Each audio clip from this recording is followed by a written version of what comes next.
Miami, Miami, Miami, Miami, Miami, Miami, Miami, Miami, Miami, Miami, Miami, Miami. It feels like Miami. Welcome to the Heat Beat Podcast. I'm your host, Giancarlo Navas. And with me today, statistician, professional Photoshopper, Christian Hernandes. What is up? I'm very excited to kind of go through some of the stuff that we've been talking about today.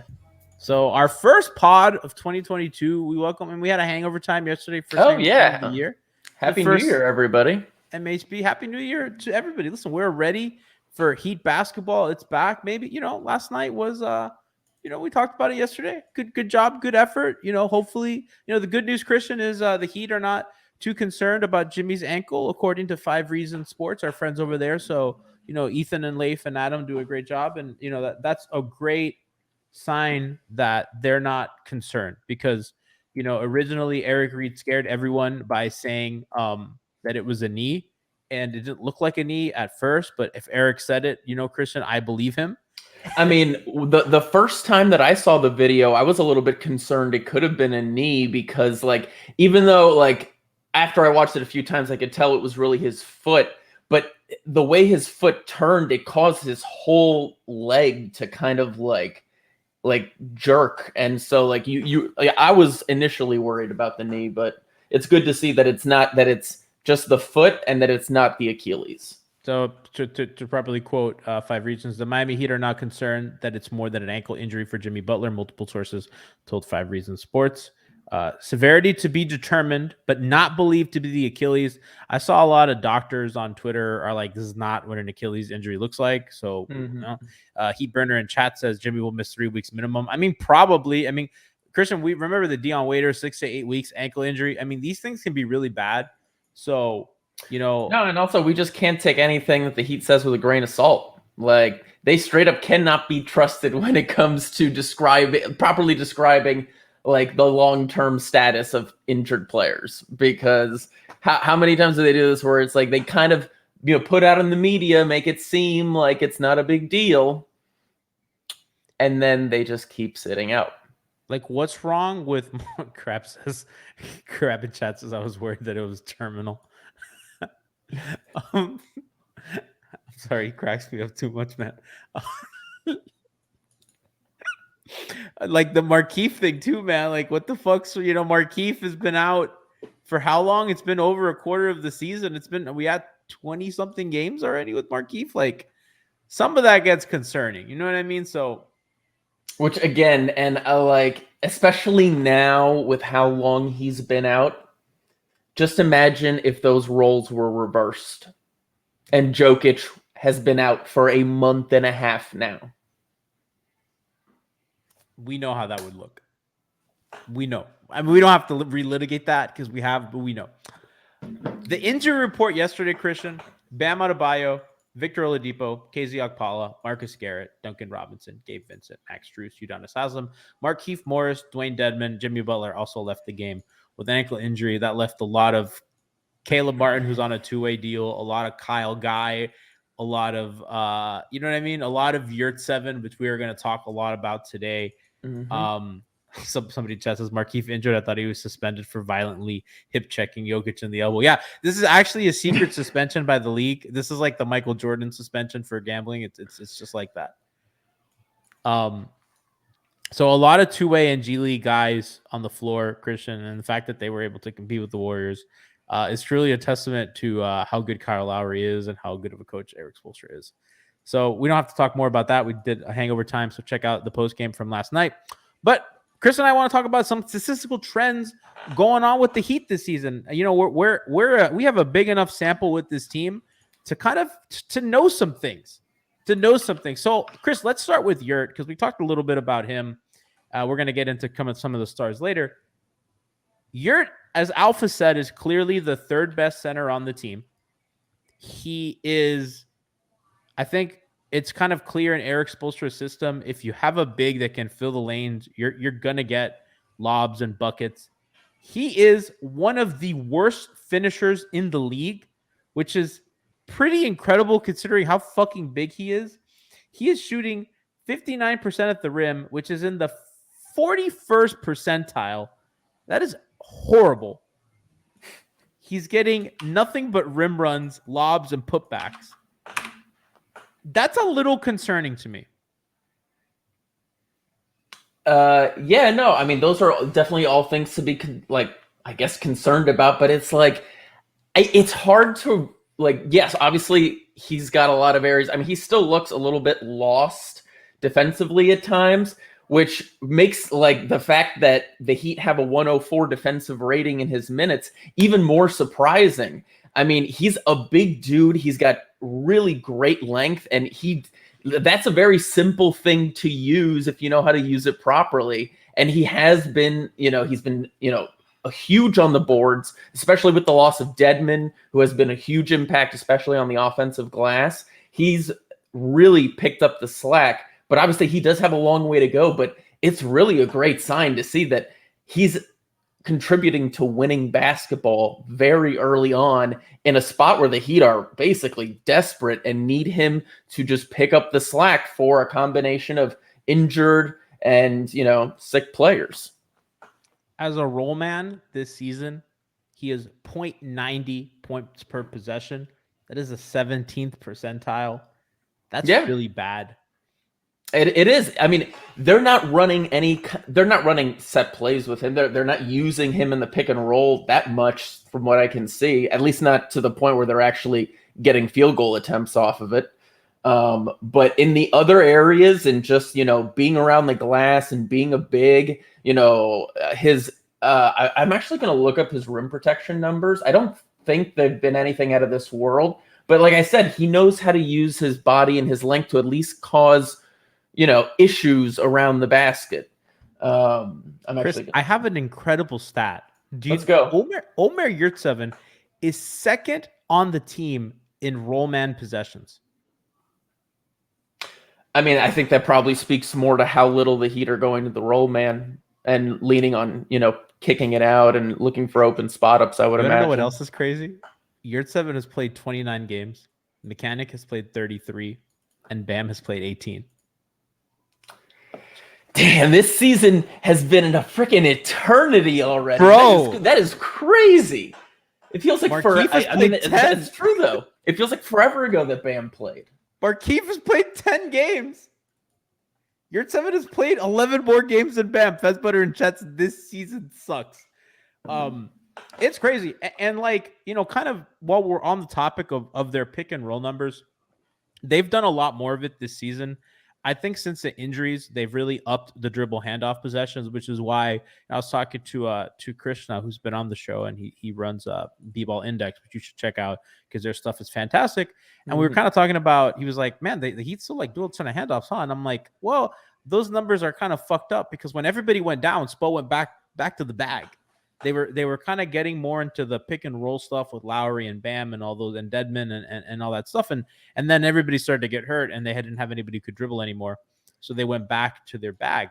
Jimmy is their best roll man in the 96th percentile, 1.53 points per possession as a roller. I tweeted a video the other day and Esfandiar of shout out to Esfandiar works at The Score. It's kind of talking about how the Heat do Spain pick and roll with two guards or with Jimmy and another guard, or with Jimmy and two guards. And the Heat just run all sorts of variations of pick and roll with Jimmy as a roller, with Kyle or with Tyler. And that has just been such a weapon for them. Jimmy's just he puts teams in a fire drill when he's rolling to the basket in space. And it's the way you got to use him. You're in a no-win scenario. Because obviously he's going to try to go to the basket. You try to take away the basket. He's going to work around your defense and kick it out to somebody who's going to be open. No matter what, the Heat are going to end up with a high-quality attempt in that scenario if they can successfully get Jimmy the ball in those short roll situations. So, yeah, it's a devastating option. Cartiliana says, what's the stat for Caleb? Do you mean as a roll man? Because he doesn't qualify yet. So I believe it's minimum 10 possessions. So Caleb Martin has not had 10 possessions as a pick and roll man. So if that's what you meant, then yeah. Chat's asking to explain a pistol action. I don't know if they're being like serious or they're just making fun of me. Yes. Sean is asking if it could be making fun of me. I mean, pistol's just like really early, quick offense, right? Early in the shot clock. So typically somebody brings the ball up on the left side and they'll have a screener. They'll have like 3 men in that wing. So like, somebody will come up, they'll get a screen to either go left or right, and then they'll have a shooter to screen as well. So it's almost like a horns, but not really. It's just really quick early offense with kind of like 2 screeners and the ball on one side in space.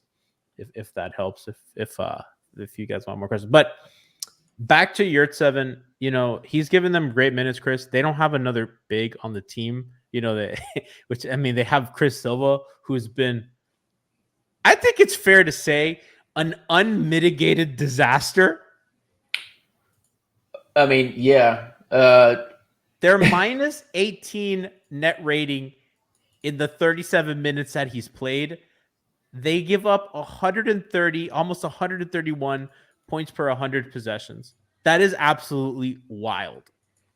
And it's part of the reason why they did not keep Chris Silva the first time. The thing that I feel like we really have to ask ourselves at this point is, shouldn't those minutes be going to UD? I mean, if it wasn't in protocol, I think they would be. I mean, right, exactly. Like, Jesus. I mean, that's true. I actually forgot that Udonis is in protocol. I also just assumed that he's impervious to all illnesses and diseases. Oh, I mean, I'm sure that Omicron is now scared of him. Oh, I mean, I feel like the pandemic is about to be over because once Udonis gets past it, it should just it's done, right? Somebody in chat asked, did Heat fans forget how bad Chris Silva was? As a matter of fact, yes, we did. I didn't remember. It feels like he got worse. There it is. It feels like he got worse. I don't know how that's possible, but I feel like he just got way worse. I mean, in fairness, where was he playing? Was he in the G League or was he just straight up just like, I don't know, was it like a Deadman situation?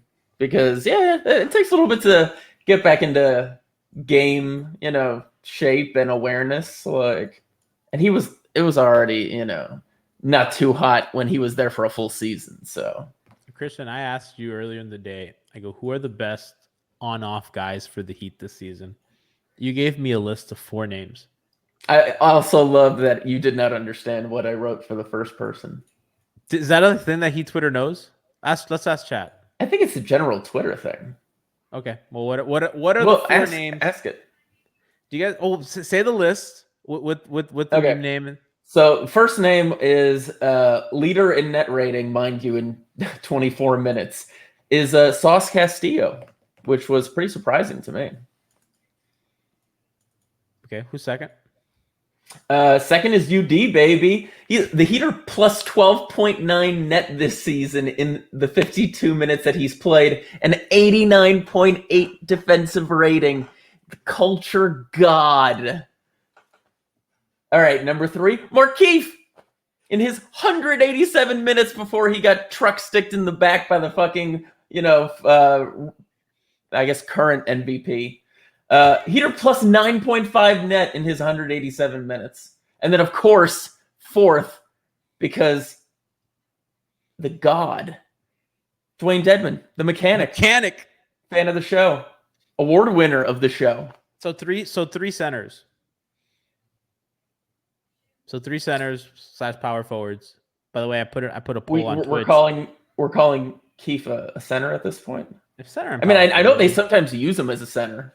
He plays both. I put a poll in Twitch chat. Do you know who Sauce Castillo is? And so far the only answer. Oh, speaking of centers, do you know who's 5th?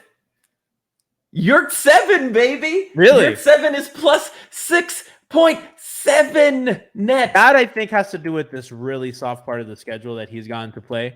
Because, well, I mean, I guess not, because in the Warriors game, I mean, they look like they needed him.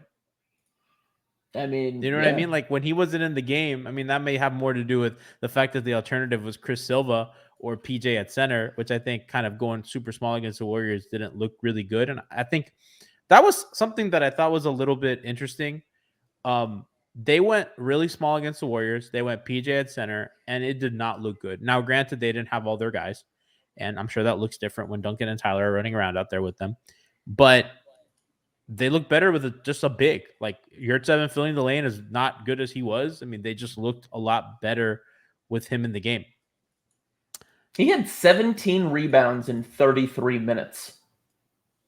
That's The Warriors? fucking insane. The Warriors are one of the worst rebounding teams in the league, funny enough.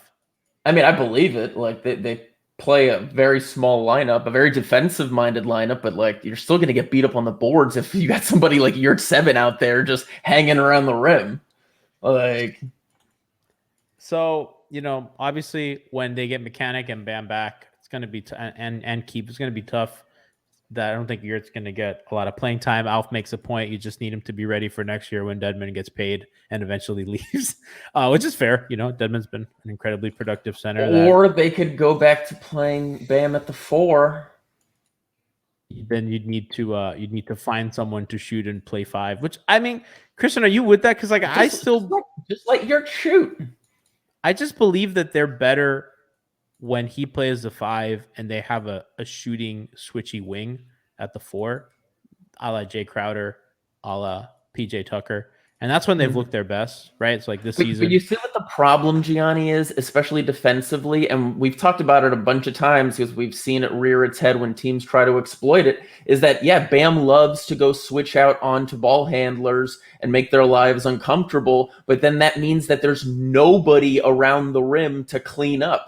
And it's like, that's why the idea of playing Bam Yurtseven, for example, especially if you can get Yurt to just take a bunch of threes and hit them at a decent clip, like on defense, Bam can go out and switch and attack ball handlers, and you still have Yurtseven back there to clean up the boards and really just shore that up. Like, I think that, and just through the years, how many times did I harp about the Bam Kelly Olynyk lineups? Like, and how positive they were for the Heat through the years. Like, I get that, you know, the league inherently, for the most part, is playing a lot of smaller ball unless you have one of these great bigs in the league.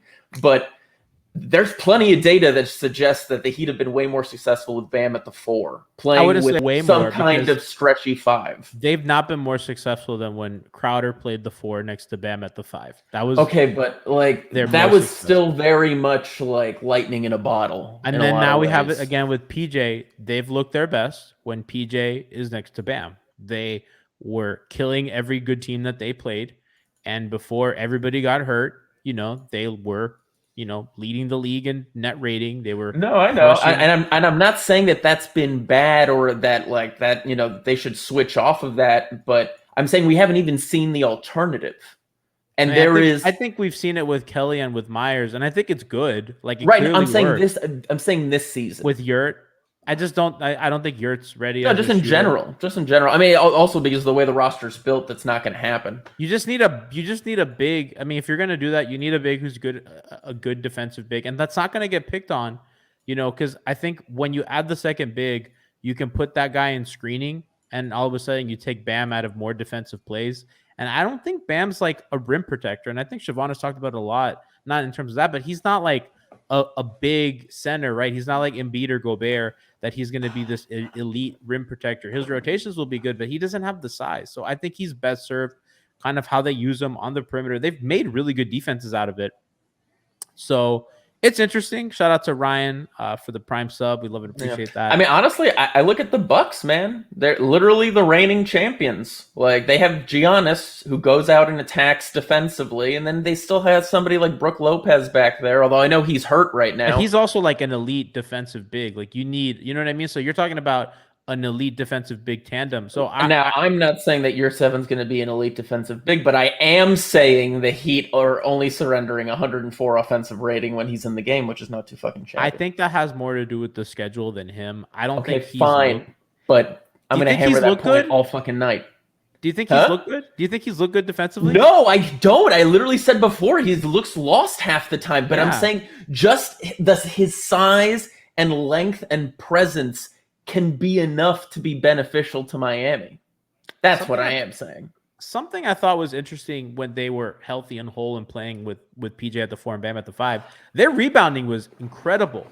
partly because PJ is an exceptional rebounder for his size. Lowry is a really good rebounder. Jimmy's a really good rebounder. And while Duncan's not even trying at points, they have 4+ rebounders that are pretty elite at their size and positions. Wait. Duncan's not trying at rebounding or just in general? At rebounding. Oh, okay. I thought you were just sneaking a shot at I don't blame him, though. Like, I don't want him getting in there and picking up, like, an over-the-back foul. Like, he has enough foul trouble. It's like, okay, dude, just go leak out or something. Like, it's okay. Like, let the big guys handle it. Let the strong guys handle it. I mean, he averages 3.5 rebounds a game. More than I thought. Yeah. More rebounds than Hassan gets. Have you seen that Hassan's been good in Utah? That's actually kind of funny. Embracing the backup role. So one of the other things I wanted to talk about, Chris, and one of the other trends, and Siobhan says in chat, yeah, the guards were committed to rebounding then. I mean, they were also like healthy, right? Like now it's different, and I think that when guys started to get hurt, they changed the way they play defense, which compromised their rebounding a bit, right? And I don't think they were going to be the best rebounding team in the league, but I've always been saying, like, as long as you're average to like around 13 to 15, I think that's good enough. And I think that what you gain in other ways, from being a little smaller, I like that. But they were really good early in the year, and I think that and their bench units are incredible rebounding as well, right? Like Markieff, and that was the other thing. Like Markieff really helped them on the boards with his toughness and stuff. And I was super wrong about him. And when he went down, that really hurt them as well because now their bench units got a little smaller as well, so they weren't like holding it down as much. And they don't have they always had a really tough rebounder in the game before. And now it's like at the big position, so you don't have that as much anymore. Right. With Keith out. No, I was gonna say just. They were playing those Tucker Bam lineups a lot, and if you got Bam out on the perimeter, those guys know that they got to crash the boards, and it's got to be a team effort. That mentality is very different when you got Yurtseven out there. Yeah, and it absolutely. So one of the other things, so there's a couple. Now I want to preface this, Chris, with, and we were talking about this with Alf. I think this team can win a title. I think that at their best, they can beat any team in the league. And I think you saw them play the Warriors, down a bunch of men. The Warriors were as healthy as they've been all year. No Wiseman and no Clay were the only two injuries, and no Iguodala. And compared to and they on the road played as close a game as you could have hoped given the circumstances. And after Jimmy got hurt. And if Jimmy plays, they probably win that game on the road in Golden State, which is just a remarkable thing. They've basically gone into every good team's building and won. It's just pretty fucking remarkable. Mm-hmm. So I'm not saying that I'm concerned or anything. I'm just saying that there's some trends, Christian, that concern me a little bit. One of which is the Heat star players, they don't seem to play great together in terms of their lineup data, right? And I think the lineup data this season is a little wonky, but Kyle is better. They're just better. Like Jimmy's better without Bam and Kyle and Hero. Jimmy's plus almost 19 per 100 possessions. That's a little crazy, right? And when they're all together, the four of them, they're minus 14 per 100 possessions, right? Bam without them, so those are kind of some things I'm concerned about. I don't know how you feel. Yeah, I sent you a link. I don't know if you want to throw this up so that people can try to digest this a little more. The share screen. Yeah, so the one that I sent you includes Bam, but I can also send you one that's just Tyler, Kyle, and Jimmy, which that one is especially interesting just because obviously the team's been without Bam for a while this season. But yeah, so obviously, like, you want to lean towards focusing on the lineups that have the most minutes played because obviously that's going to filter out the most amount of noise. And it is interesting that, I mean, look at that. Just looking at the fact that 282 minutes the Heat have played. Okay, Johnny, okay. I was gonna say you zoomed way too much. Oh yeah, I want the audience to be able to see. Yeah. So, well, they can't see the headers, so they're going to be confused what the numbers mean unless they know. Yeah, you should probably just zoom it out a little bit. That second line that shows Tyler and Kyle without Jimmy and Bam really is the story of the season, because I don't know if they envisioned playing Tyler and Kyle together that often, because the season started, everybody was healthy. They had Tyler essentially 6-man off the bench, essentially running the offense almost as a point guard. In fantasy, they let me use Tyler as a point guard because that's essentially how they've kind of been using him this season. And so it's interesting that they've had to use that so much, but obviously that team right there is much more average, and a lot of it, obviously they're giving it back on defense. 110 points, per possession is not great. It's not what the Heat strive for. And, lineups where they've had their better defenders with Bam, with Jimmy, have clearly been a lot better than that. But the story is that's played the second most. The first most minutes is Kyle without any of them, and then the second most minutes is Kyle with Tyler and no Jimmy Bam. And I think that's more. I think as much as part of the story as anything, that those heavy minute lineups are that's not what Kyle signed up to play for. Right. Yeah, I mean, but that's a consequence of this season. It's a lot of some of this stuff. Obviously, there's been injuries, which is something that you hope doesn't happen. But then, all this COVID going around is just throwing everything, to hell. Johnny, do you want to go to that last link I sent you, which actually is showing these same lineups but without Bam? Because obviously, it's a lot more relevant to their present situation, at least until he returns. And in here is where you were kind of pointing out that the Heat seemed to be doing better when these guys were by themselves without the others. And obviously the thing that is very similar about, Tyler, Kyle, and Jimmy is that they all excel with the ball in their hands. So there's always that kind of concern of, are they having trouble meshing? And then you go down here and you see that all of these variations, they're playing winning basketball, except for one, the variation where they're all on the court together in 152 minutes, they're minus 5.4 net or minus 5.2 net. And the thing that's most curious about it is that it doesn't even seem to be an offensive issue. An 118 defensive rating, that's awful. The Heat always strive to be around 103, 107. That's the range.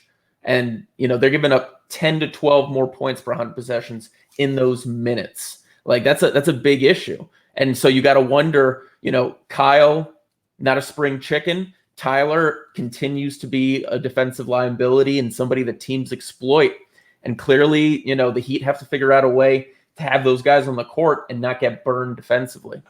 One of the things I find really interesting, Christian, and I'm gonna pull these up right now. So if you do Jimmy, Kyle, Bam, Duncan, and PJ Tucker, which is their starting lineup, right? When those guys are on the court together, you're in 185 minutes, you're +9 net rating, you're 107 offensive rating, which, by the way, I think that'll get a lot better now that Duncan and Kyle are shooting the ball better. And you have a 98 defensive rating, which is when this team got put together, the thing everybody said is, well, we have questions on offense, but those four guys, Jimmy, Bam, PJ, and Kyle, are going to be an absolute hell to face on defense. So that's what we have. This group, this starting five is plus a lot. Their defense is elite. Duncan is not an issue in these lineups that has played significant minutes, and the offense can only go up. Now, if we replace Duncan Robinson with Tyler Hero in those lineups, those five together, they're minus. There's a lot. I think you might have passed it. Did I pass it? I don't think I passed it. That's all of them together. There's a part that you're scrolling quickly through. Hold on. No, yeah, because I think it's one of. Yeah, here we go. There it is. All of them together, they're minus almost 18 per 100 possessions, a 105 offensive rating, and a 123 defensive rating. Mind you, that's a very small sample. That is 17 minutes. It's hard to put too much of stock into that, obviously, but seeing again, that kind of continues the general trend we're seeing with Kyle and Tyler, is that you're seeing a lot of lineups that are giving up a lot of points, and they just can't have that because their offense is good, but it's not that good. It's also a little concerning that this is supposed to be their best lineup, right? Jimmy, Kyle, Bam, PJ, Tyler. And it's only played 17 minutes. Now, part of that is injury, but, we don't know what that's supposed to look like. We don't have enough, you know what I mean? We don't have enough sample to know if that's good or not, right? Like, it doesn't look good. The Duncan clearly works. I think Duncan's a much better defender than Tyler, but I don't think it's, from 98 to 123, right? Like, that's just too much of a jump. So I think some of this stuff's a little concerning. I think Bam not being so elite in a lot of statistical categories, part of that is, new role in the offense. Some of that's weird. The finishing's weird. The shooting has taken a dip. A lot of stuff with Bam has just taken a dip. He hasn't looked totally healthy. Some of the lineup data is wonky. But I think that there's some stuff in these trends, Christian, that bode well for them. And there's also the anecdotal stuff, right? They're going on the road and they're winning all these games. They've really beaten the brakes off of teams. Those two Utah kind of meltdowns were a little wonky. They 2 blowout wins against Utah is really fucking incredible, right? They had the chance to win on the road at Golden State. You were in Los Angeles against the Clippers, and you really almost won that game on the road, right? So there's a lot of anecdotal evidence, and you're just like, man, this team's really fucking good. They just get really unlucky a lot of the time with bad breaks and injuries and weird timings and all that. But there's also some data that you're just like, that's interesting. That doesn't make a lot of sense. Yeah. And I was just looking at the standings. I love Twitter. I love the way that people are, just because how do you have the capability, like the capacity, to melt down every time something happens that you don't like? The Heat are 7-3 in their last 10 games, and the fucking context of these fucking games. Like, look at these dudes that they're playing. Like, I literally put out that, like, the most used lineup of guys that are going to be available for tomorrow's game against the Blazers, because they already said Jimmy's going to be out tomorrow, is like freaking Strus and Vincent and Garrett and Yurtseven with PJ Tucker. What the fuck? Like you're making like proclamations from these stupid ass games. Like, just fucking enjoy it. Like, hope Caleb Martin gets a couple cool dunks. Bro, we haven't even talked about Caleb Martin. He had an amazing game last night. They were using him to just hunt Steph Curry around. Steph Curry, who did not have a good game. And he himself had like 18 points, was 3 of 5 from behind the arc. Like, Caleb Martin shooting this season from 3. That's a huge win. Dude, and like... the great thing about what's happened this season is that look at all these discoveries the Heat have made. Like, all these conversations we're having about how good the Heat can be and how good, like, can they really make a run at a title? You're talking about the starting lineup and how good they are. Like, that's so true. We're not even considering what they can do if they throw in a Caleb Martin, if they throw in a Max Strus. Like, they have options depending on the situation in the game. They have a deep, well-rounded roster. And personally, I already placed my bet. What's the bet? Oh, the Heat are winning a title. Let's go. I mean, let's go. There's no team, and this may sound ridiculous and homery. I wouldn't pick the Heat to win the title. I wouldn't pick the Heat against the Bucks. It depends on how the Nets look and who's playing and what's going on over there. Those two teams don't scare me. The Bulls don't scare me either. The Bulls have won 8 straight, They have a trash bag that's playing pretty good basketball right now, who did not win Player of the Month. That was pretty funny. And they're playing well, but the Heat went into that building and they won. And those guys came into here, albeit without DeRozan, and the Heat, beat the brakes off of them at home. The Heat, by the way, have the best home record in the East, as Heat Burner points out in chat. The Heat haven't been healthy. Oladipo hasn't played a game yet, who he is, I think, And I think sometimes the Heat fans like fantasize about what Oladipo is going to give them, and I think most people in the media think it's a little ridiculous.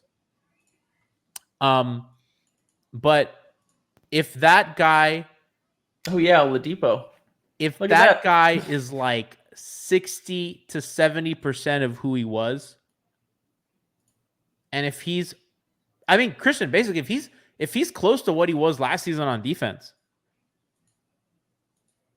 I honestly love it. Like, that's scary. COVID, theoretically, I personally don't believe it will be, especially like towards the end of the season, but COVID could be a serious issue throughout the entire season. So depth inherently is going to be important. Like, yeah, part of me definitely thinks they should consider maybe packaging some of these guys for a better player if it's there and if it makes sense. The thing Like is consolidation. yeah, I mean, but the thing is that like so many minimum contracts, like it's going to be really hard to make anything You have to work move for somebody Keith of at that value. point.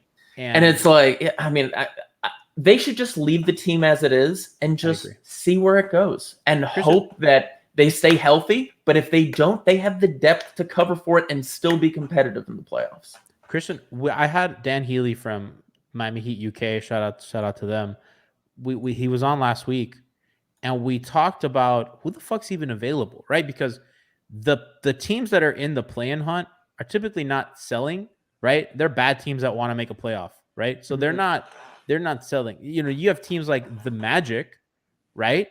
Okay, so you look at the Magic, like who is on the Magic's available? Is Gary Harris changing your life, right? Is Terrence Ross like super changing your life, considering what you'd have to give up to get him? You know what I mean? So it's like you start going down the list of teams. Like, is San Antonio going to sell? You know, is there? I mean, I don't really think that he can get any of those guys. Is Thad Young really making a big difference for you? You think? You know what I mean? You think Dame's going to finally ask out? And if he does, who there is really changing your life? Is Robert Covington changing your life?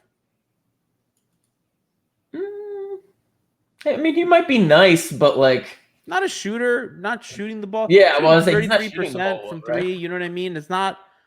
He's not finishing. I mean, whatever. I don't want to do a trade show, but just the general. Well, yeah, it's just like it was more a point that there's not like a lot of things available for you to even consolidate. Yeah. Some chat says Denzel Washington. Denzel. Nate Duncan said he doesn't expect Oladipo to be a difference maker to the Heat because of the emergence of Strus and Gabe. Yeah, Oladipo, Heat Burner said that in chat. Oladipo just brings them a gear defensively, and he gives them a zip to the rim that they frankly just don't have in anyone.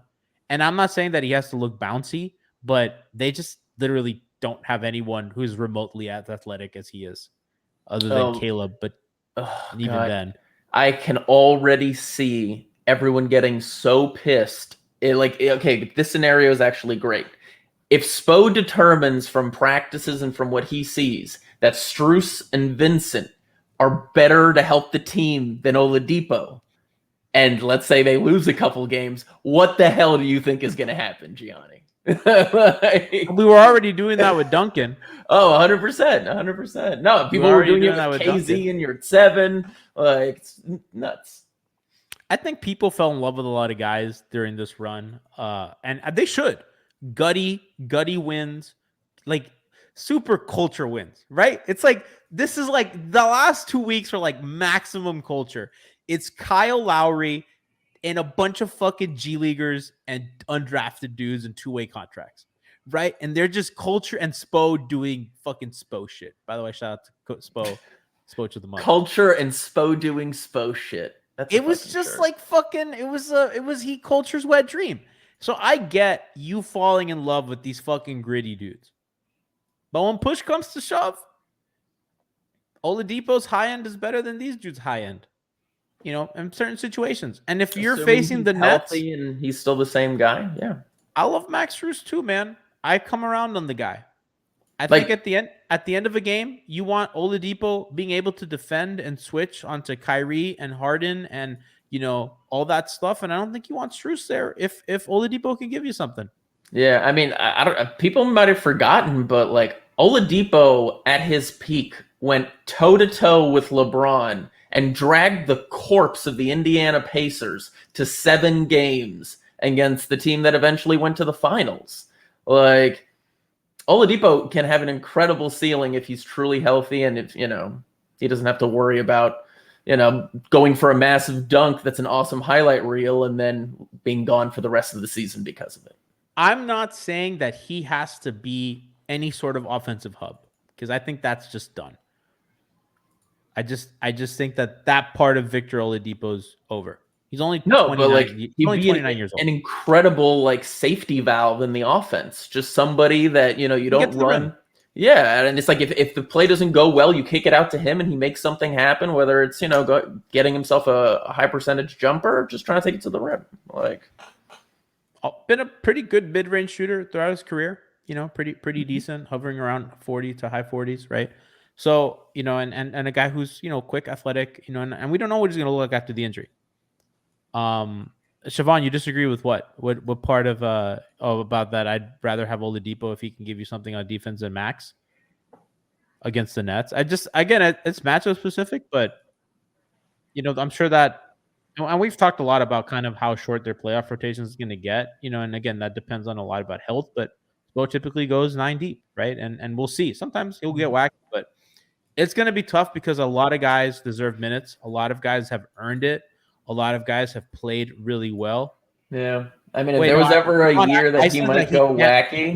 Hold on, wait a second. Siobhan, I said Victor cannot be a hub anymore. That I think that those days are gone. I want to be clear. Like, I don't think that Victor can be that guy who's going to run an offense for you anymore. That was kind of my point. I think in general it's better to operate with, don't have any expectations and you won't be disappointed. Yeah, it's like he definitely did have the capability at one point. We're going to have to see if he still does. So, a lot of interesting stuff, a lot of interesting trends for Miami. Jimmy, hopefully he can get well soon. Obviously he is their best player. Christian and I were talking, via EPM, which is dunks and threes stats. That's my second camera malfunction of the day. That's a high rate for you. You're upping your usage in that. I like it. Jimmy's 9th in EPM. You don't like it. Jimmy's 9th in EPM. Jimmy was 3rd before he got hurt behind Jokic. I was looking at it, man. Jimmy is still he's obviously missed a bunch of games at this point. He's not going to be in consideration for MVP because of it, unless he can stay healthy the rest of the season once he comes back. But all the advanced metrics still say that Jimmy's one of the top players in the league when he plays.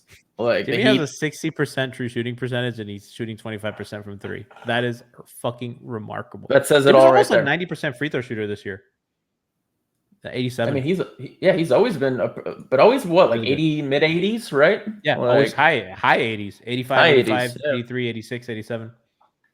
So, and he's improved every year pretty much. I mean, he was 77, went to 80s, and kind of went from 83 and has gone up pretty much his whole career. He's just fucking incredible. I mean, he played bad at first quarter yesterday, and in that second quarter, he was finding the soft spots of the Warrior defense, which he is the only guy that can hunt smaller dudes on this team. And I think he's shown you in that finals run, when they're at their best, he is putting small dudes in a torture chamber. He will find the weak spots of your defense. He will hunt them. He will get to the foul line. He will bulldoze. He will overpower. And he is hitting his jump shot this year. He looks really, really good as a mid-range shooter. And I still don't think I like how much he's like leaning on taking threes, but he's hitting a lot more of them than he usually does. So yeah, I'm just gonna shut the fuck up. He's shooting 25% from the season, but I think lately it's looked a little better. Post up, Gaga says Lillard's out tomorrow. That's a break for them. That is a big break. We were talking, Chris, that the fucking gauntlet of point guards that they were going to have to face, it was like De'Aaron Fox, Steph Curry, Dame Lillard, Chris Paul. Like it was Trae Young. It was not a fun road trip for them. Kyle's going to be icing those knees at the end of this road trip. The minute load on him has been insane. I hope that. I mean, it's been out of necessity, but I agree with you. I hope it doesn't come back to bite them in the ass. Question. Do you guys see Yurt shooting threes this season at all? End of clock situations. I think history will tell you the Heat don't like young players who are unproven shooters to shoot, like bigs to shoot threes. I think that we've seen it with Bam. I think we've seen it with Yurt. I think we've just seen it in general, unless they're guys like Olynyk and Redacted who have like a history of it, right? I think for young guys, they typically don't like to do that. I don't know, Christian. What do you think? Who's Redacted? But what's his face that got canceled for being? Myers Leonard. Yeah. Funny. Sorry, what were we talking about? That just they don't like young players shooting a lot of threes. Oh, and yeah, the other thing Young that I was bigs. going to say is, outside of that, how often have they ever made such a like giant strategy change with how they use a player, especially to that degree? No, but like mid-season. Yeah, and post up Like Bosch Bosch, they started doing it after they lost in the finals to the Mavericks. Like, but I don't know if they've done like such a dramatic shift like that. So like, I would say for this season, probably not. But I would hope that like he seems to have a decent touch. I don't see why he can't hit a decent clip from three. So Yurt's not shooting well from mid-range either, shooting 37%. Again, it's young player stuff, NBA speed. I think he can do it. I think we saw in Summer League that he has the range. It's just, does that translate to NBA range? And I think Gabe Vincent's actually a great example of that, because when he came in the league, he was a shooter in the G League and he was a shooter in every other aspect. And it took him 2 seasons to become an NBA shooter. And now he's a good shooter, 37%. Good shooter on good volume, makes tough shots, good spot up guy. But that took a little time. That did not, and he was a good shooter every walk of life up until that point. Yeah, post up 77 says Yurtseven was real comfortable in the summer league shooting threes as if that's his basic skill set. I mean, that's what I saw too. And it's like, yeah, I always tell myself not to like get too ahead of myself by whatever you see in summer league, but summer league really is the best chance for these guys to really show what they can do. Summer league Struce. We saw, when I watched Bam in Summer League, there's still a tweet out there somewhere, if you want to look it up, that I said Bam is the next LeBron James, because he showed flashes of all those different kinds of skill sets. And obviously he's not LeBron James, but in the sense of filling out the box score, which we saw, the season that he ended up with like 26-5 or like 20-10-5 or whatever it was. He's got that kind of capability if, the trust is put in his hands. And obviously he's grown his game. He was still very raw when he came into the league, but Summer League does give you a good chance to kind of show what you have. And, who else did we see break out in Summer League? Didn't Struce, exactly. So it's like, exactly. Yeah. 2017. So it's like Summer League, because the second that you get to the NBA, especially when you're playing under Spo and you're going to play in his system, he's going to put you in a role and you're going to play that role. There's no experimentation, especially not if you're young. So Summer League is the only chance you got. So you got to pay attention then. I think, and we can kind of close on this, Chris. I think that Spo, for as free-flowing as Spo is, I do think he can pigeonhole guys into roles. Right. Mm-hmm. And I think Bjelica is a good example of that. I think Belly clearly, needed a little more freedom to improvise, which is funny because I think the Heat have a pretty, read and improvise kind of system. But I think it's more, I don't know, it's kind of weird. I mean, they have certain guys have certain roles. I think Iguodala is another example of that, where Miami had Iguodala either in the corner or in the dunker spot and really very little ball handling reps. And with the Warriors, he's so good at screening, at cutting, at ball handling, at give and goes. Same with Bjelica, right? So I think at times, and I think PJ Tucker is the other example. They've really let him diversify his offensive kit, kind of show what he can do, kind of the to put the ball on the floor, the PJ push. Shout out to Nikias, right? So they have examples, right, where guys look better. Mo Harkless, I think, is another example where he looked really good in Sacramento. I mean, Mo Harkless has always kind of sucked. But, he looked better when he left, and I think they pigeonholed him in a role that he wasn't totally comfortable with. Ariza might be another guy that I don't think they totally used well, even though Ariza did get some – Ariza kind of flashed a little bit. So I think it's interesting. I think we'll see kind of how this plays out. Jesus, I thought that was a shotgun. What? Because the way it's the arm of the mic, but it's like you kind of grabbed it and it almost looked like a freaking giant barrel. It's my Rode mic arm. Yeah. So that's kind of where we are. I think Chris and I are both we feel pretty good about their title teams, about their title chances. Right? I'm all for it. These games have actually been great in the sense that give these guys a chance to show what they have so that you know what they can do. And I think that the Heat have probably already found a couple of guys that they're going to end up using and relying on in the playoffs that they probably did not expect to going into the season. And, sometimes you get beautiful things out of shitty situations. Truly words of wisdom.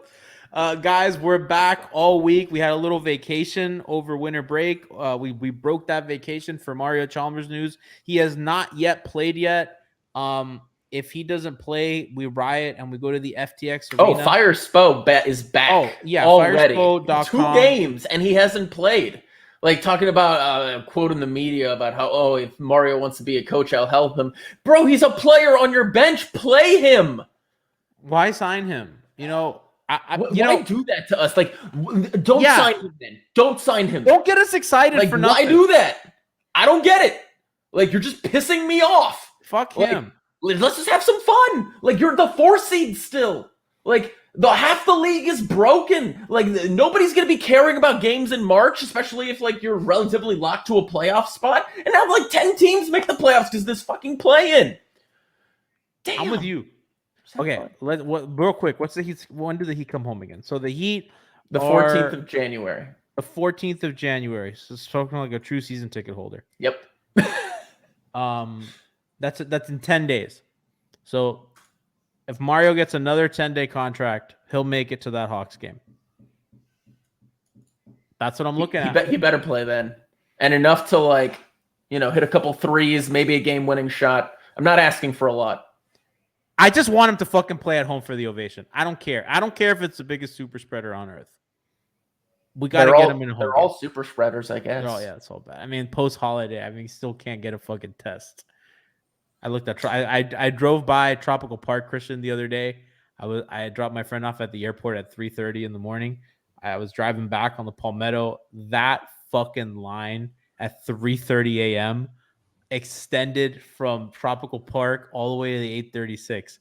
I was like, we're fucked, bro. I've been thinking to myself, who are these people that are choosing to wait in these crazy lines at Tropical Park? And if you're one of those people, tell me about your experience. What were you doing in the car? Were you just scrolling on Twitter and Instagram, or were you reading a book? Are you sewing in the car? I don't know. I want to know what you're doing. Listening to Heat Beat. Listen to Heat Beat. That's a great option. Catching up. Yeah, I mean, there was a time, Chris, where I needed to get tested because we had contact with somebody that was positive, and Gianni, look at chat. What? Oh, well, that's actually really interesting. Yeah, I paid for a test. I was gonna say that I went at 2 a.m.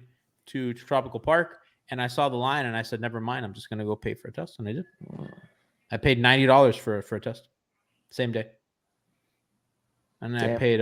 They have I think 8 ABR labs. They do $250 for a same day PCR test, and $90 for a same day for a 1 hour rapid test. Well, while we're sharing local options to get tested, the Joseph Caleb Center on 54th Street, just east of I-95.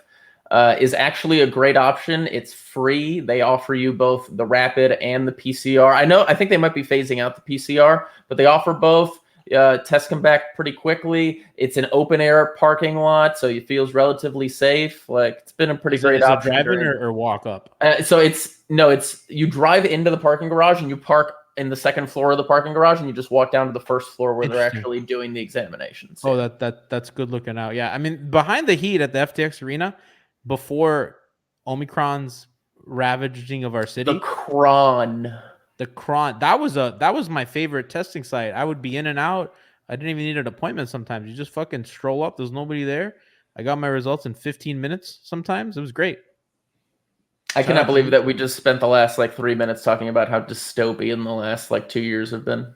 Oh, by the way, I still think that if you're in Dade County, they're handing out two take-home kits, COVID tests at libraries.